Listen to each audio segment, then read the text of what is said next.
Hello friends, today we discuss about the single acting cylinder operation using shuttle valve or valve.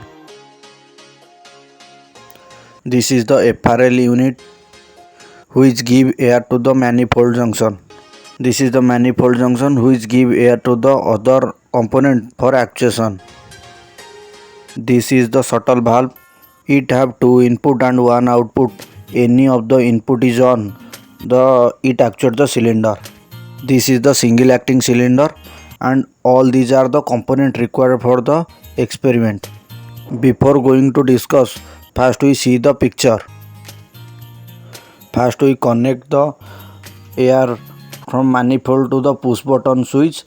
Then we connect the output of the push button switch to the shuttle valve and the output of the shuttle valve into the single acting cylinder. The cylinder actuates in 0-1 condition or 1-0 condition or both in one state. After the connection complete, we on the power supply. This is 1-0 and 0-1 condition and 1-1 condition respectively. Thank you.